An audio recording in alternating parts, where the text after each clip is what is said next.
Hi, Gerda. Now she can hear you. Now she can hear me. I gotta mute my laptop though. Yep. There we go. How about that? There we go. Gerda, I want to see your face.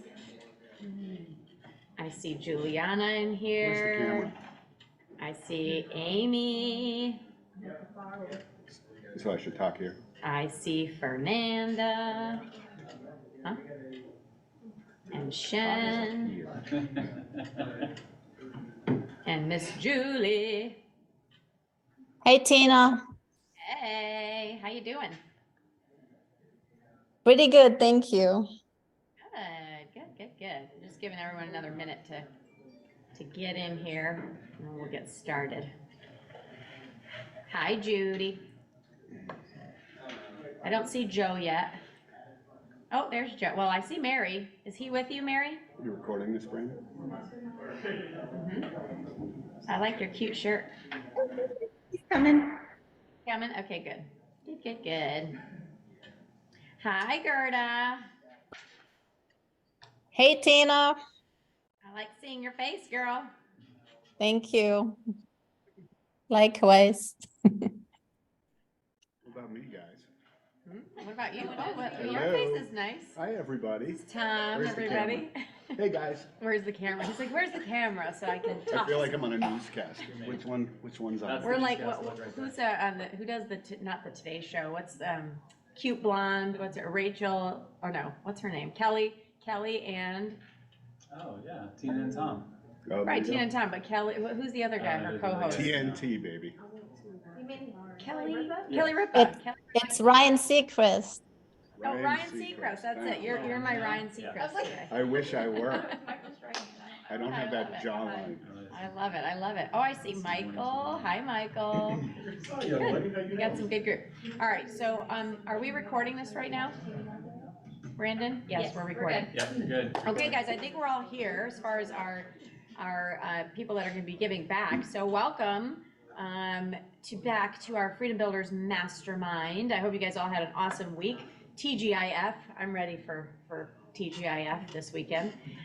So if you invited a guest here, hopefully you guys get a lot of value out of this. You know, we're opening it up to everyone, so I want you guys to think about each week, who are you going to invite to our mastermind? We'll just keep growing it. We'll keep bringing these topics. And remember, if you guys have something that you're itching to know, make sure you post in our private Freedom Builders group. And then the other thing I wanted to share is, for all of you guys that joined Freedom Builders, I used to have an open calendar where you could just book a time and we'd have like a little coaching call, and then it got crazy. So I want you all to know that I'm going to post it in our Freedom Builders group, but on Wednesdays, we have Winning Wednesdays, we're calling it, for an hour from 10 to 11. And that's where you guys can come on. And I usually only have 2 or 3 people at a time where we can go through your business specifically. And it's a little more small group. If it gets crazy, obviously it'll be a whole new mastermind. But for right now, it's been working and there's only 1 to 3 of you.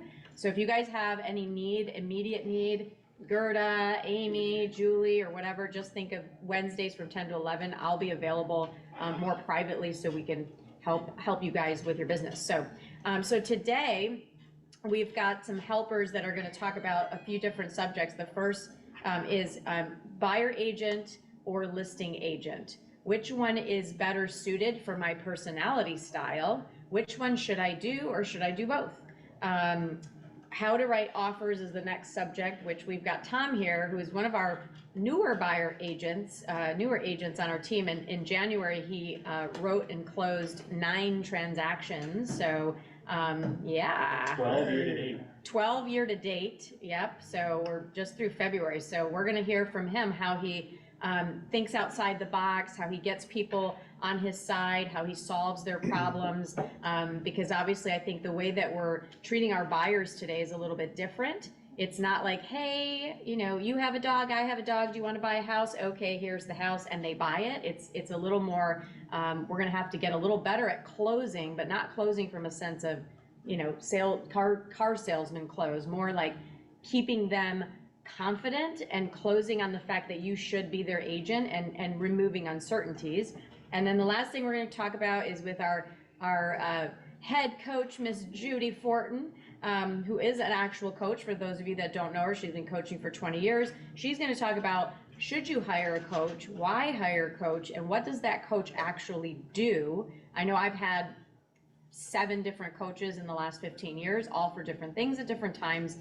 And we have 3 right now. So that's our mastermind for today. So I'm going to open it up to Joe, Mr. Joe Carteret in Charlotte, to open us up with the buyer agent. The question, should I be a buyer agent or a listing agent? The floor is yours, Joe. Hey, can you guys hear me okay? Yes, we can. Awesome. Hello, everyone. I hope everybody's doing well. So this is an excellent question. When I saw this on the options for topics that we were going to talk about, I love the topics that we always come up with as a team, or the team there does, to come up with, because I feel like they're relevant. This one especially, we hear this a lot. And I know many of you out there have either had this at some point in your career where you were thinking the same thing. You probably put yourself through many questions and brainstorming around ideas at what's going to work best for you. I too started out my career asking the same question.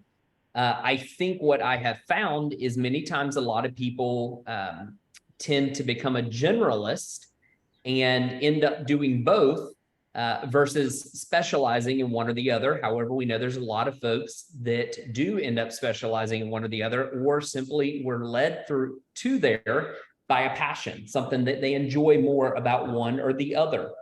And so for me, a couple of things that I want to take you through today is to start with is simply, what leads one person to think about, am I going to be a listing agent or am I going to be a buyer's agent? I think the first and most important aspect of it is you need to understand a couple of things. Number one, what are your goals? What do you want to do with your real estate career? Okay. Number two is you need to think about your strengths and opportunities. Okay. So an example of that would be if you have the strengths about you that are tailored towards marketing, you have some kind of background, or you have a strength or skill around marketing, and you really love marketing, maybe the opportunity to be a listing agent is a great fit for you, because marketing plays such a huge role in being a listing agent. We know that many times being a listing agent requires you to get a deal in front of the right person, right? It only takes one. And so marketing may come into play very heavily on the listing side of things.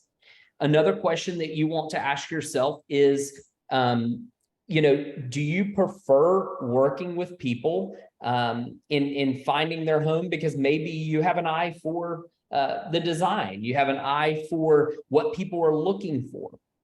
And you enjoy that aspect of the hunt and going out and finding exactly what that person may be looking for. So there's many different questions you want to ask yourself to start guiding yourself in this direction of, am I going to be a listing agent, a buyer's agent, or do both and be a generalist? It really comes down to what drives you and what excites you most about real estate. A couple things that stand out about being a listing agent versus a buyer's agent is number one here, and I made a couple of notes, and I'll put a couple of these, I'll send it after the fact, so everybody kind of has some follow-up. But a listing agent, in my opinion, gives you the most control over transaction. And what I mean by that is you're representing the seller. You are bringing, let's call the product to the market. So you are the one that has the goods that someone else wants. That's a great position in my mind, because I enjoy being a listing agent, and I'll share with you in a moment why.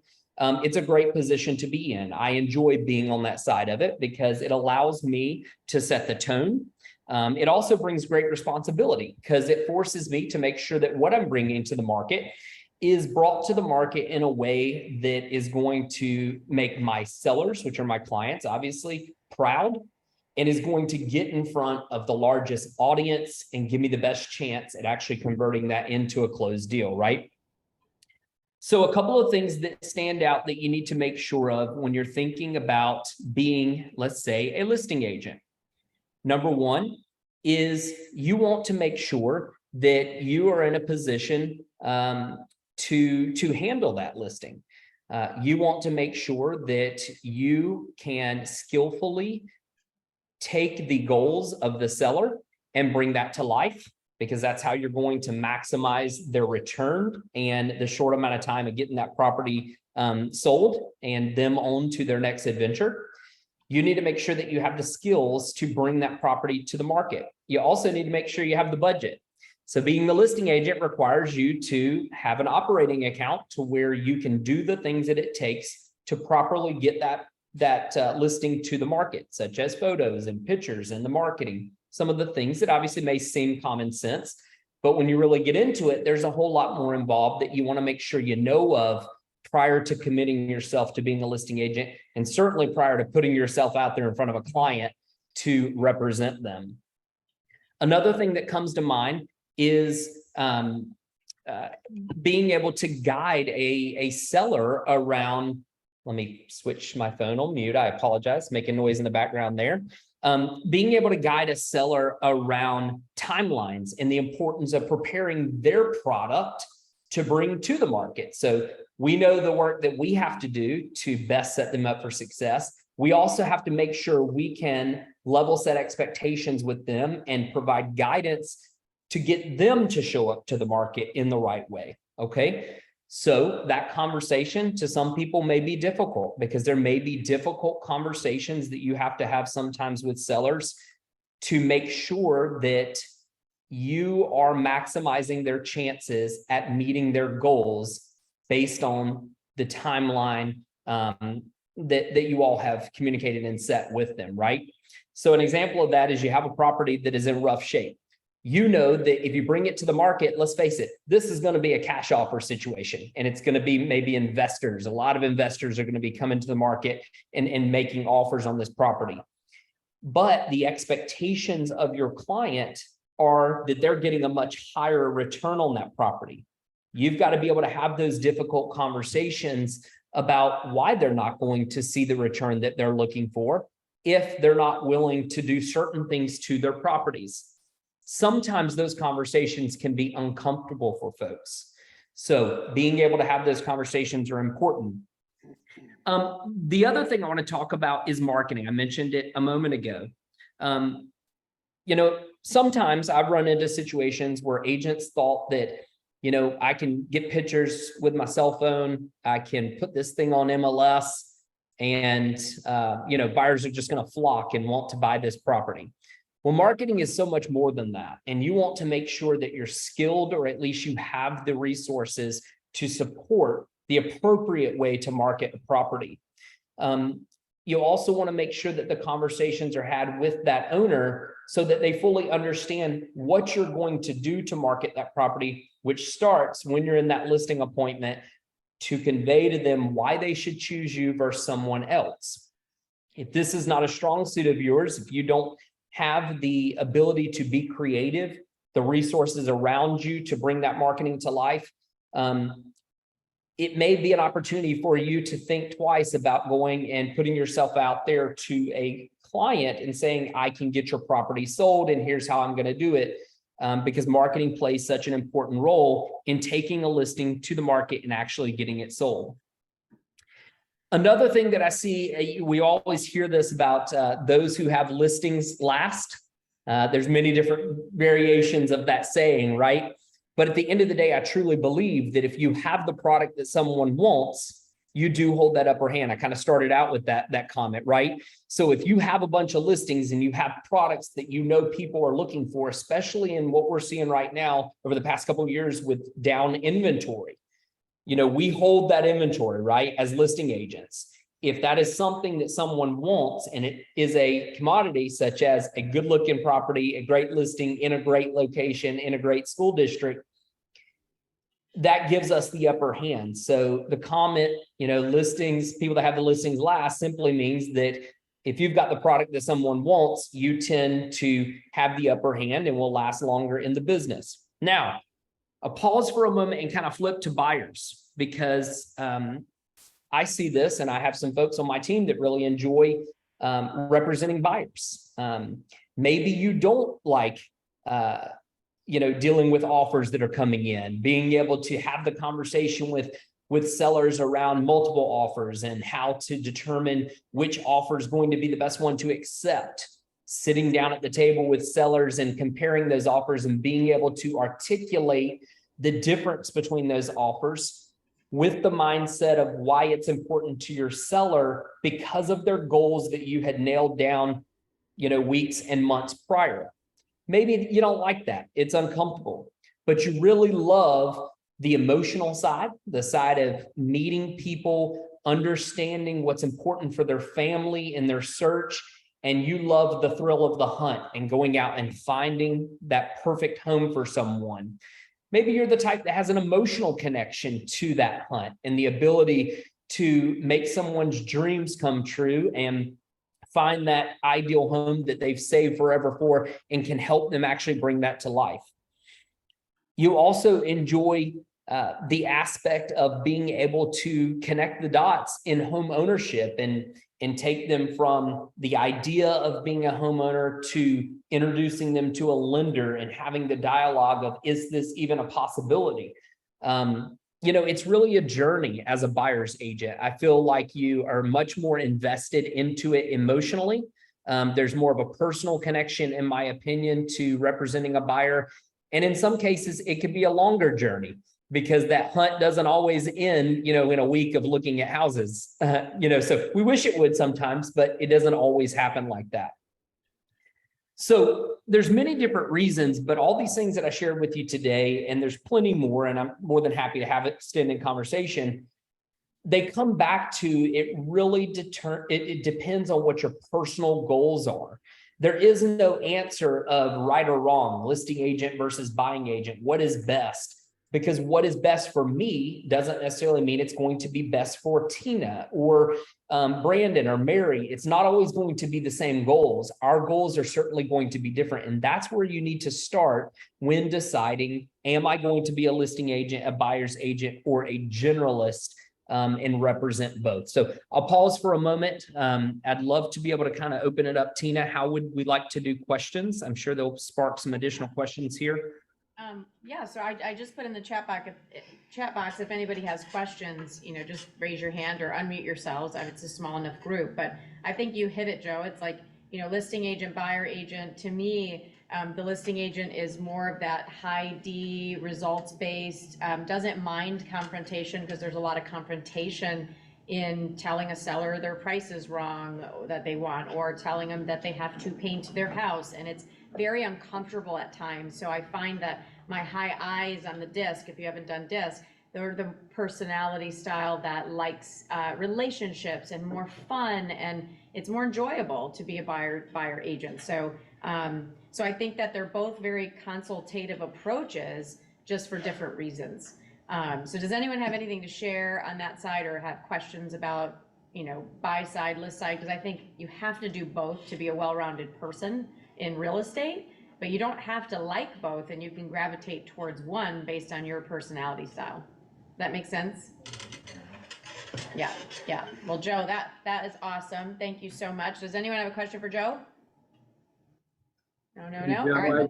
I've got a question.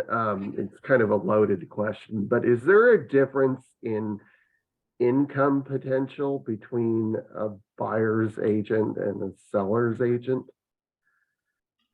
So I'll give you my opinion. I'd love to hear from others.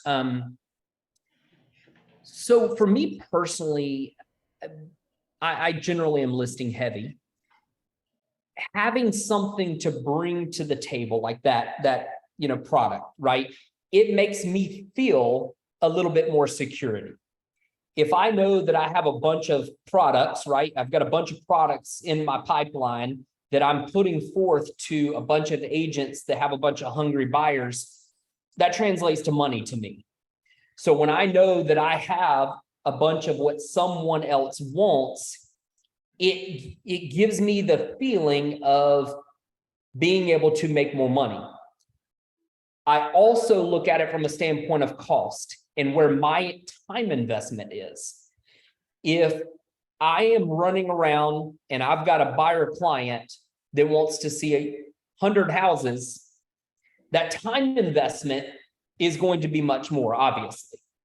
It starts to chip away at where my time is spent and where my most important time can be spent, right? So it takes away with what I am making. So if you were to take your salary and break it down per hour, and actually funny, I just saw Tina said the same thing, so apologies, but it really comes down to what you're making per hour. If I bring a listing to the market, what does my investment look like? If I have to bring a buyer client to the market, how long am I going to have to invest in them before I find them exactly what they want, go through negotiations and get it to the finish line?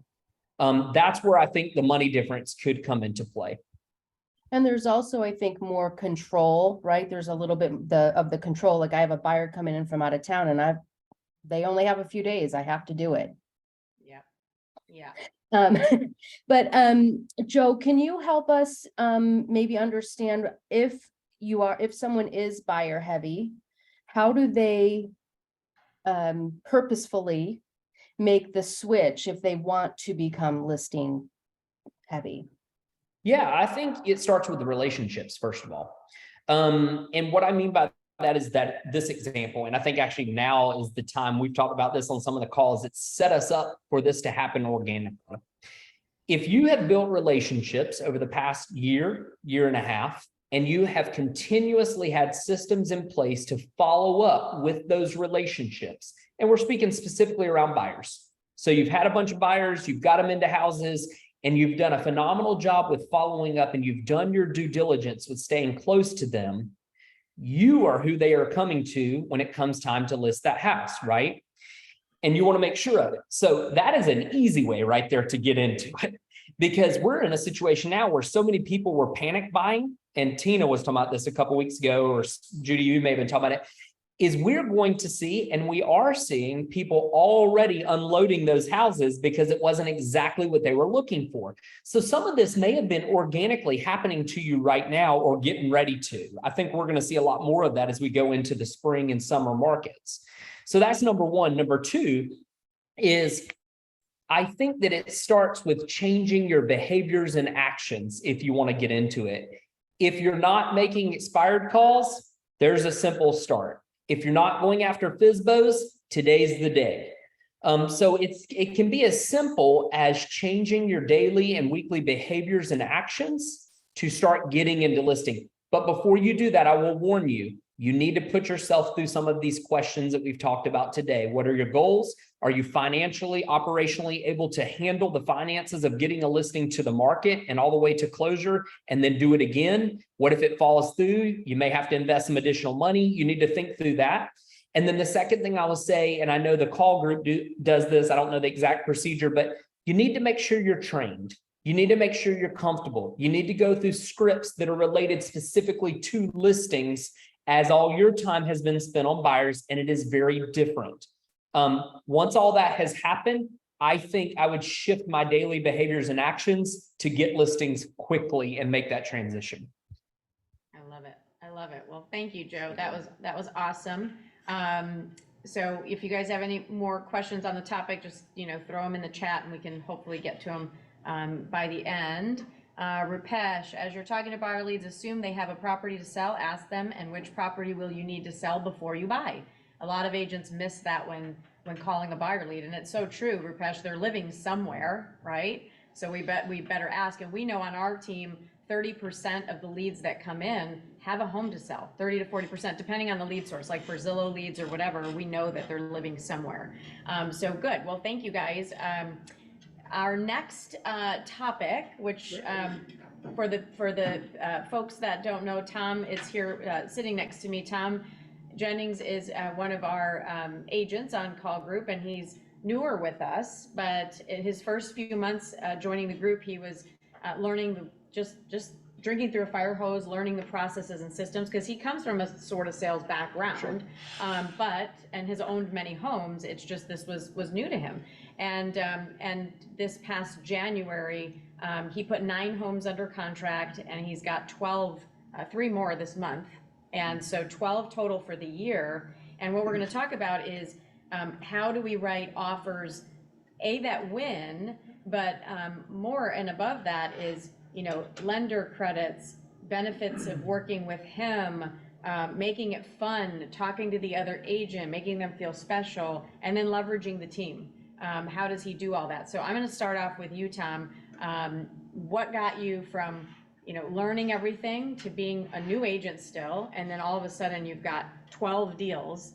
They didn't come from thin air. So how did you navigate those conversations and get people on your side? So it's funny, coming into this career, I thought it wasn't that difficult. I didn't realize the time commitment it was. I've always had a good work ethic, and I realized it's a numbers game.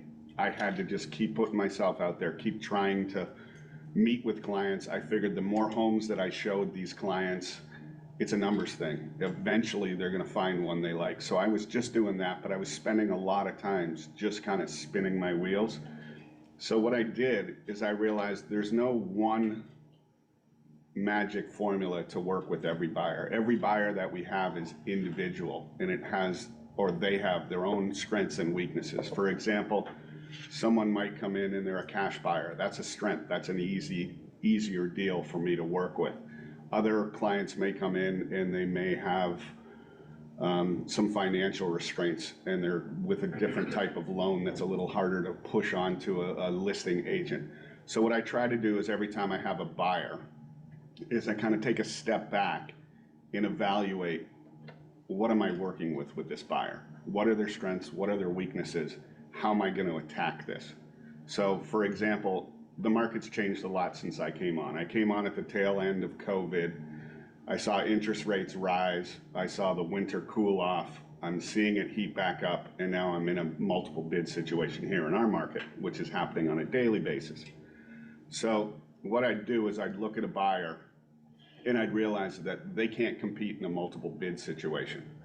So what do I do with them? Well, then I look at the properties that have been on the market longer, or I would then focus my attention to the new construction where there wasn't bidding wars. You could go into a new construction, and if you came close to ask or slightly under, quite often you got that deal. And you also got a lot of credits in the past few months, which are starting to expire now. So I have a good network with the builders. I always try when I'm driving by to stop in to gather information, to sign up on their websites. So I know a lot of the properties and the different price points, and I constantly reach out to agents, on-site agents, or I have them email me lists of their current available properties. And with that is the price. So if I have a client in a given market, I'll go through my folders and reference all those price points and all those different homes, and I'll try to steer the clients to that. But one key, Not steer. well, yeah, sorry, maybe not the best word, but Encourage. yeah. Yeah. Suggest. All right. So I would bring them to visit.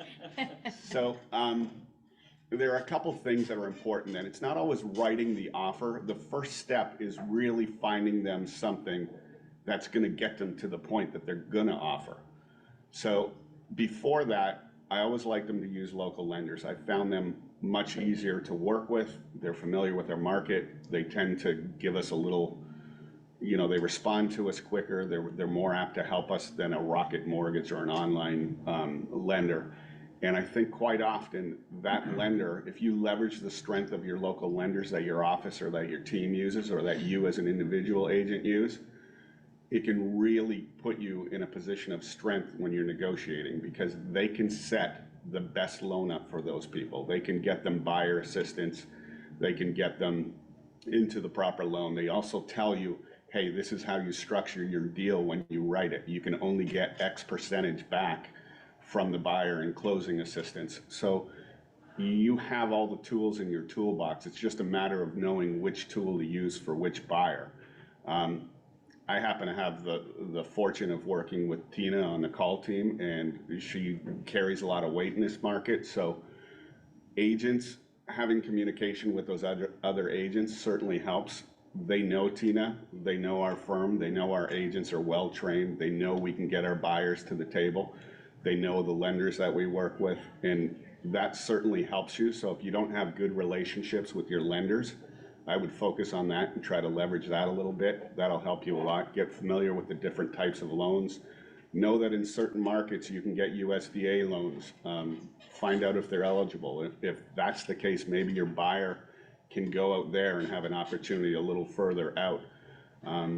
Communication, getting back to communication. I have properties that I show, for example, Chapel Hill today. I've already reached out to the agents on properties that I'm going to this afternoon and just made a call and said, hey, Tom Jennings from the call team. I've got a client interested. I've read the MLS. Can you give me your take on the property? And during that conversation, I build a rapport with that agent. And 9 times out of 10, that agent gives me a little more information than maybe they should. That certainly helps me. I just kind of keep that information in there. I use that opportunity to show that I'm a good communicator via text, via phone call. I follow up with them after I showed the property. And quite often in deals, we have heard 9 times out of 10 in this office that people have used us because of how we communicate, because of the strength of our team, because of our reputation. I've had success with that. I have a couple of examples. I don't want to talk too long. I have a couple examples I was asked to speak about. One of which, there was a townhouse development in a very sought after area in part of Cary, West Cary. And they had 5 new releases coming up, 5 new properties coming up in this townhouse. It was a block. There were 2 end units, one of which did not suit my client. So what I did, they had a calendar invite that went out at 5 o'clock on a Sunday, and they had 80 agents interested, 82 in fact. And it was a first come, first serve. You click the calendar at 5 o'clock on Sunday for appointments on Tuesday and Wednesday. I ended up getting the 2 spot. One of our other agents in our office got the 1 spot, which was great. Her client took the property, the only property of the 5 that mine was interested in. So instead of just hanging my hat in defeat and moving on and searching and continuing my search, I called the online sales agent from the property while I was waiting for my appointment. And I said, look, here's what just happened. What do you have for me? I've got a buyer. I mean, that property sold out. They don't want any other. And they mentioned that one had just fallen out and it was available, but it hadn't hit the market. Nobody knew about it. I asked where it was. While I was on the phone with them, I drove around the corner, saw the property. I let him go. I called my client. We did a video walkthrough. The client was perfect for him. I went for my appointment 15 minutes later, and he ended up closing on that property, which was a more expensive property. But it was perfectly, it met all my clients' needs. So just being able to be versatile and kind of figure out a different path and think outside the box. I know that's really cliche, but you kind of have to go that extra mile for your clients. You have to kind of think, what else can I do to make this happen?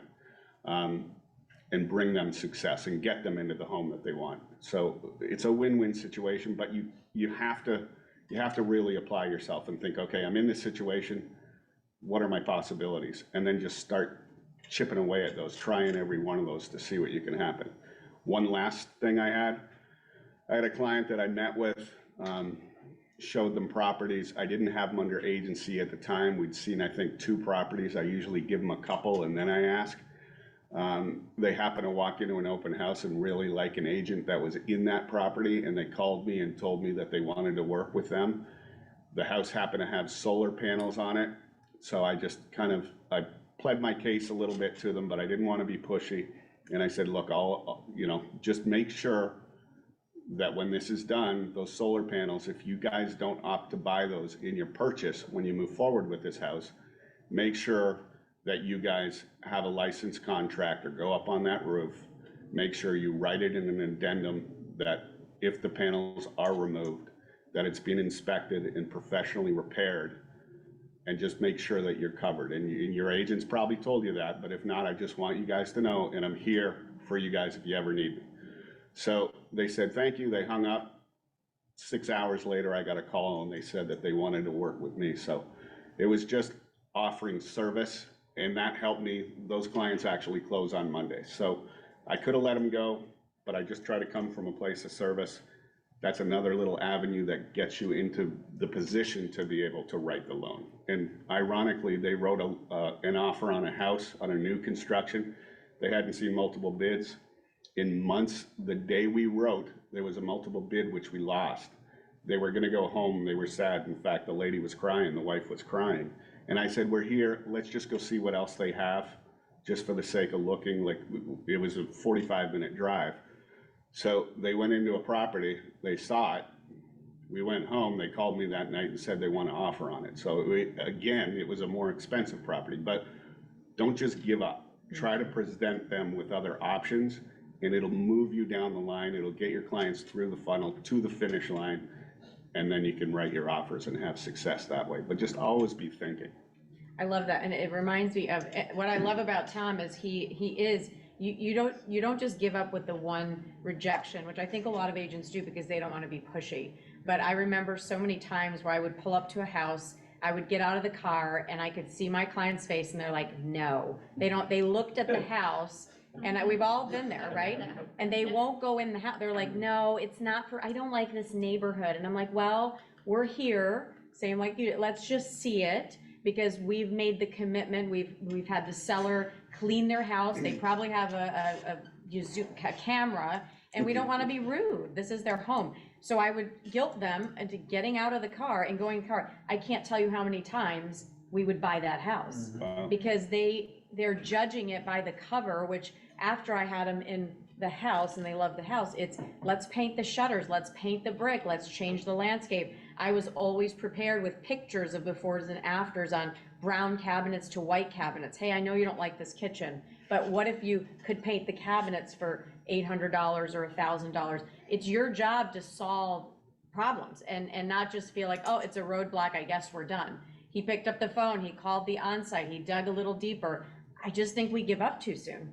And so, and the other thing that I heard Tom say is he comes from contribution, so he's demonstrating value. And remember, most buyers go with the first agent they meet at an open house, at the gas station, or their cousin Susie who sells, part-time, and she's an engineer, but she's got her license. So they don't really have an agent.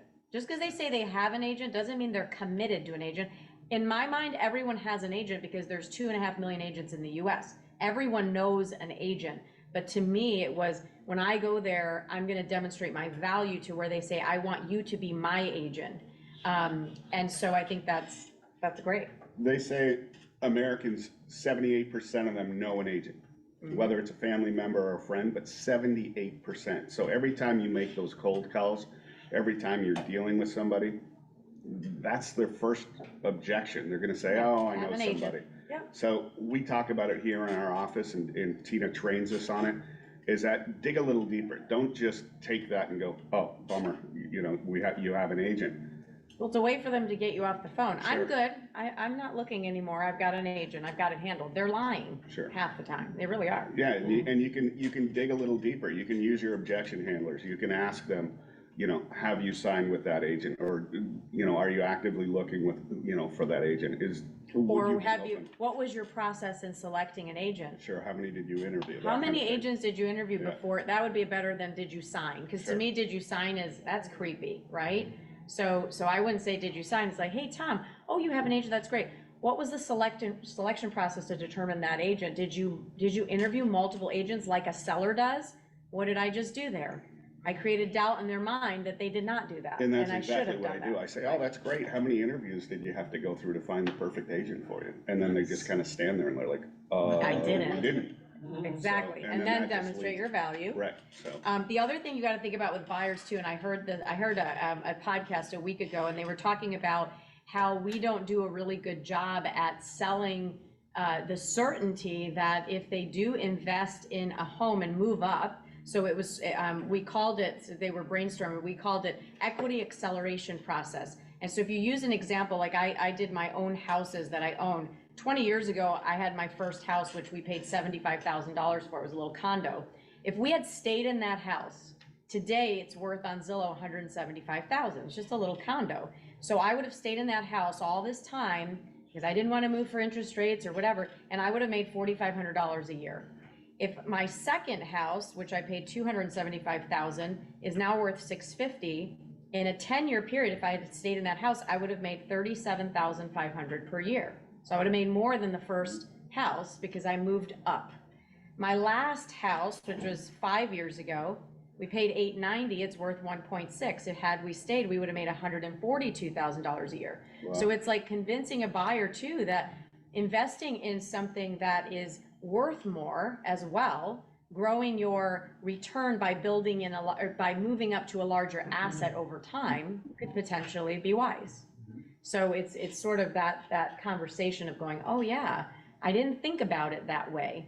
So we're so quick to just being like, let me find you a house. Okay, but what is the real deep rooted reason? You know, like we have to almost be counselors to go, is it that you're going to kill your husband because you've got 3 kids and 2 bedrooms and, you know, your family's really growing out of it? Interest rates are stopping you. How can I solve that problem? How can I find that little bit more expensive home, but then help them understand that they can't afford it or whatever? So, What did you call that? What did you call it at the beginning? So, we called it the equity, we wrote down equity acceleration process. So you're growing your return by building your equity in a larger asset. So just by staying somewhere, you know, that you're uncomfortable, it doesn't mean you're gonna make the most amount of money in that smaller home that's not going to grow as high in value. So I try to talk to my clients and let them know that even though they may be paying a little more than they are in rent or a little more than their comfort zone, if they're like, we don't want to be over $3,000 a month.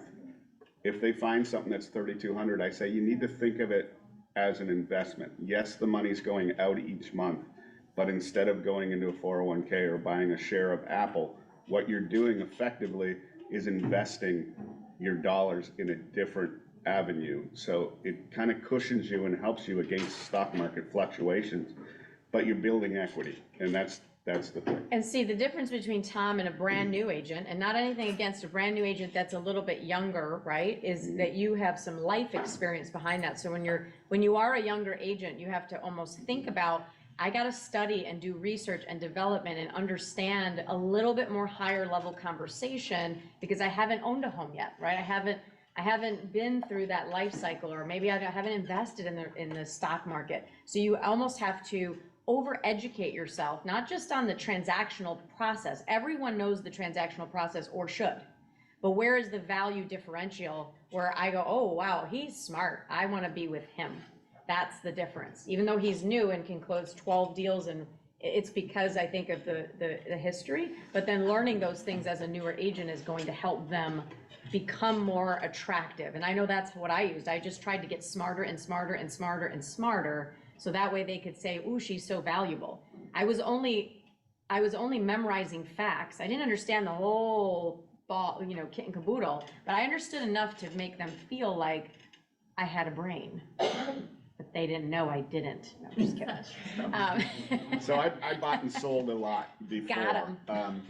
And that really helped. So every time I go into a showing with a client, I always talk about resale. Yes. I tell them up front, I say, look, we're gonna go into properties and I'm gonna be looking at it from a point of view of resale. That's so Here's the smart. reason why I'm doing it.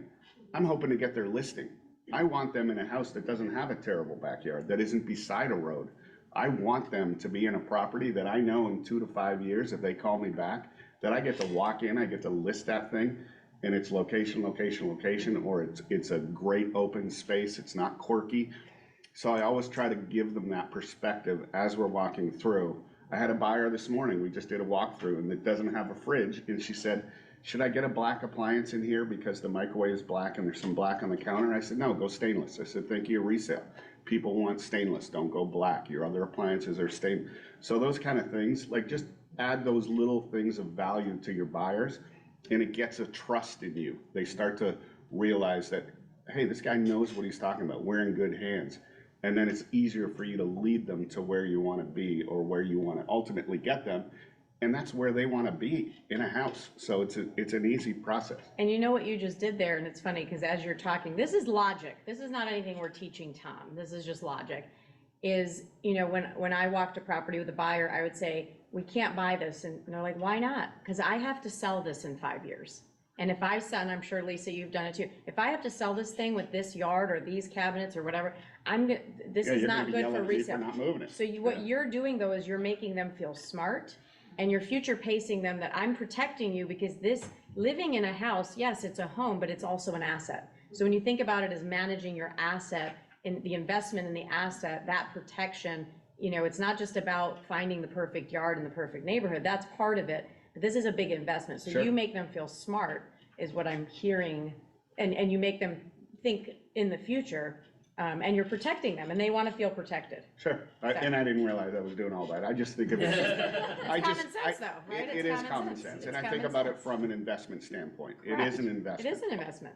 And you need to think about it that way. You are you're a counselor for their investment. That's what it truly is. So I love that. Any questions for Tom? Because we got to move on to Judy now. We've got 15 minutes left, and I think that can cover the coaching piece. But anybody have a question for Tom? Unmute yourselves and ask away. I spoke enough. I covered it all. Thanks, Okay. guys. All right. So thank you, Tom. Wasn't he great, everybody? Yay, Tom. Jerry, I don't remember the name of the podcast because I listen to like several a day. So if I find it, I will let you know. Okay, so Judy, you're up.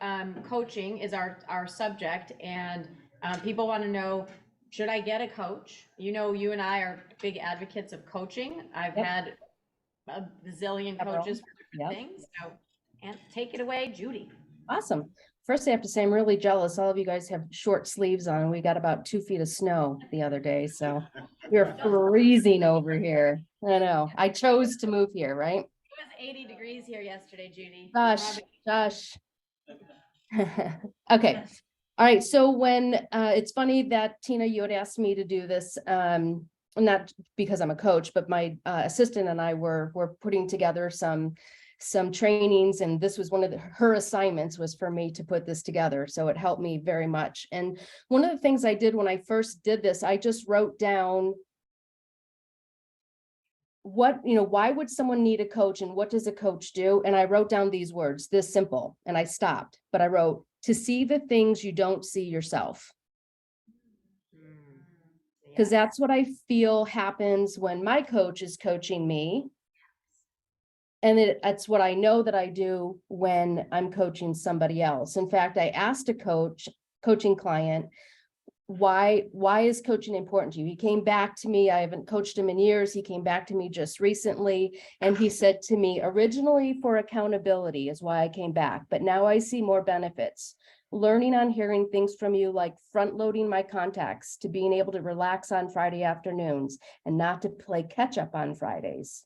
Sharing ideas on how to speak with contacts in COI and organizing my time, because these are the things he and I have worked on in the last 6 weeks, just by me asking him questions. So it's a little different for the age of the agent. I mean, in the time of being in real estate. So what I say is for agents 1 to 3 years in the business, basically, if you're 1 to 3 years in the business, you basically don't know what you don't know. So it's important to have a coach. That way you can start out on the right foot without starting those bad habits. Most people aren't in companies like the Call Group or Gem Realty Group where we have training. So a lot of it is it's just cookie cutter training in offices, and or the training you're getting is more of contracts, compliance, all of those things. So it's the doing the business, but not how to be the salesperson that you're supposed to be. So that's what I see for the 1 to 3 years. Anybody past that, I think there's a couple things. It's like what Tom said, is that it's all these things that he didn't realize that he was doing or not doing. And what I look for in people's businesses is this. Are you stuck? I want you guys to ask yourselves these questions. Are you stuck at a certain production? Or are you doing less production and you don't know why? Or you do and you need help to get back to do it? Do you feel like you have no life balance? Because let's face it, in this business, it's hard to have balance, and there's going to be imbalance some of the time, but you should be having a life. That's another thing Tom and I talked about this week. We can help you with how to have an assistant, what to do with an assistant, how to get them, how to train them, and the systems you need. But it always goes back to, you have a coach to see the things that you don't see yourself. So a good coach should start out by asking you a lot of questions. When I start out with a coaching client, I sent them out a questionnaire where I asked them all about themselves. I asked them about their business. I asked them about their family, their goals. It has all kinds of things on there. And then I study that before I get on the call with them. And then I always have additional questions. I want to know, do you have a schedule? If you have it, how often do you follow it? Do you have a business plan? What does that look like? And the biggest questions where I can coach someone for years off of asking them, what do you think your strengths are as a salesperson? And what do you think your weaknesses are as a salesperson? And I can write those 1 to 3 to 5 things down and coach them for years, because it takes time for us to get out of our own way. So I think that's really, I mean, just to, as a quick I could go on and on because I'm so passionate about it, but it really does come down to the fact of when I get on a call with somebody, or my coach gets on with me and we start talking about what we did this past week, I need someone to read between my lines, between my words, to find out, okay, so I said, gosh, I need to make up my numbers this Friday. I normally take Friday off. Instead of just saying, oh, great job, do your contacts, you need someone to say, well, tell me what happened. Why, what got in your way Monday through Thursday from your contacts? Is it a pattern so that you can see? Like, for example, I was coaching a gal back years ago where she, for some reason, she wasn't getting contacts on Tuesdays and Thursdays. And it took me a few weeks to figure it out because she was new in my schedule. And I finally asked her, I said, Molly, what's going on Tuesdays and Thursdays? And she said, well, I have an ongoing doctor's appointment. I have a back issue and I can't get in the office till a certain time. And I can't make my contacts. Well, then why are we trying to put that square peg in a round hole? And I said, well, how about this? Why don't you make more contacts on Monday, Wednesday, Friday, make less on Tuesday, Thursday, and then you don't have to make anything up. And it solved her. It was over that. I'm not smart. It's just these little teeny tiny things that, because I'm not in the weeds with her, I can see that big picture.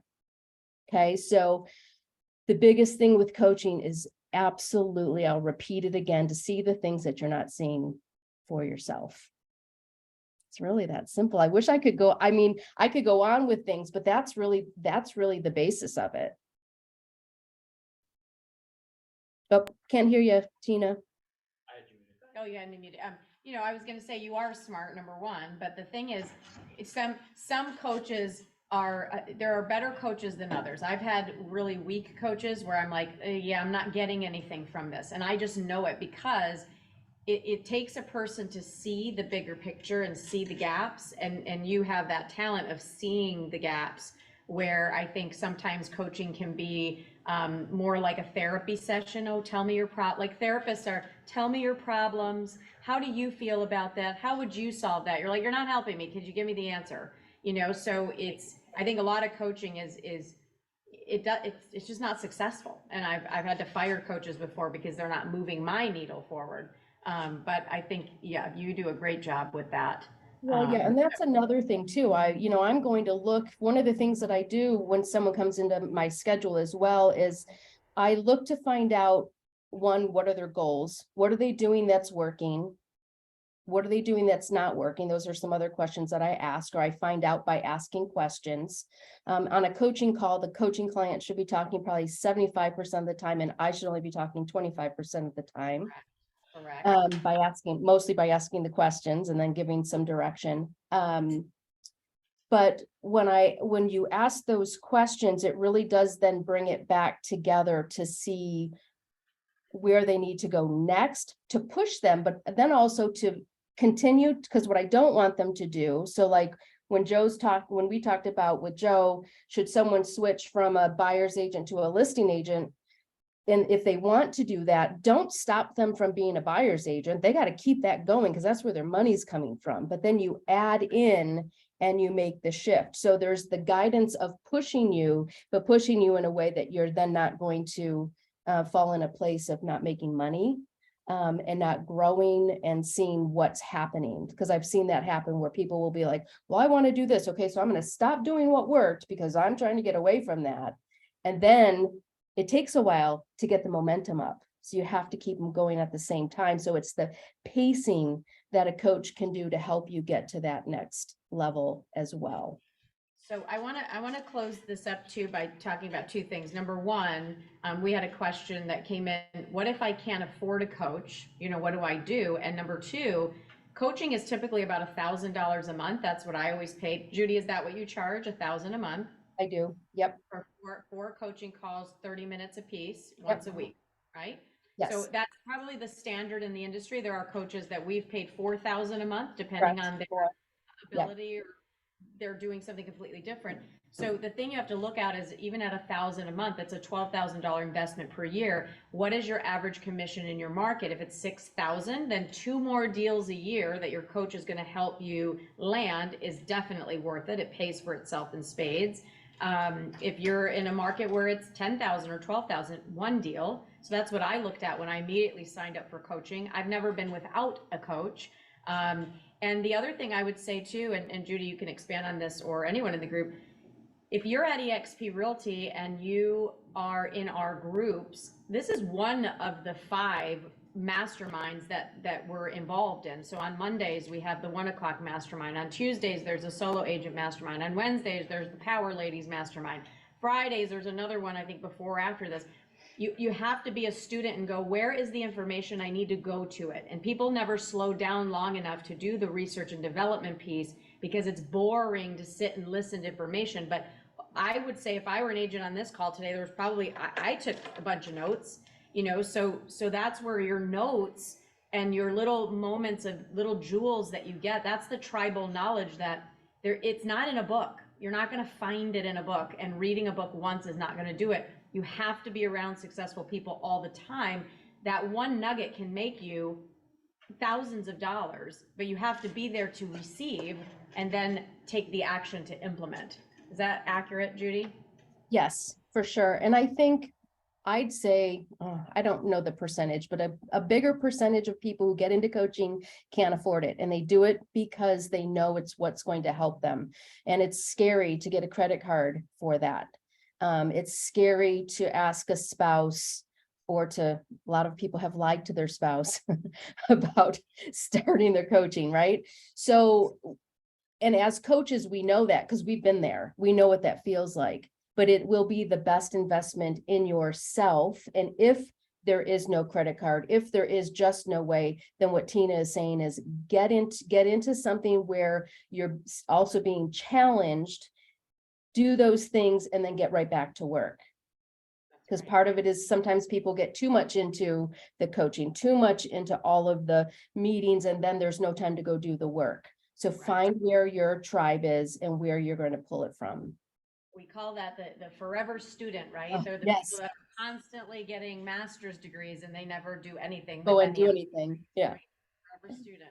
Yeah, don't be that. Take the action. All right, one question here from our audience. I've been wondering, when it comes to coaching, is it better to get a coach that's more real estate related, or can you get a general business coach? Great question. I mean, 'Cause I've seen a couple. there's some general business coaches. Here's my theory on coaching. I better know that my coach walked the walk. I don't want a coach that sold 10 homes. I want a coach that's been in the industry. I want a coach that has coached. Coaching is a skill, and it's a learned skill. So you can be a business coach, but if I need a financial person, I'm not going to go to a generalist. I'm going to go to the expert. So I would say, depending on what you want to do in your business, if you want to sell homes, you need a coach that has sold homes. Most broker offices have a BIC or a broker in charge that failed out of the business, and then they went to a salaried position because they didn't really like the business. So I don't know. That's my take. What do you think, Judy? Yeah, I most coaches, like for myself, like Tina said, I'm not going to be your therapist, but I am going to take into account, if I see you're off, I'm going to ask what is going on, and we're going to talk about that, and I'm going to redirect you, and I may ask you to go get someone separately, right? That is for that purpose. But if you're looking to accelerate in your business, you got to get in the business. getting in the business sometimes will get your mind right. Yeah, go ahead. Can I add something there? Yeah. I also think, I love nuggets. Tina calls them jewels, I call them nuggets. I love those little phrases that we hear in our training that we get to use with our clients.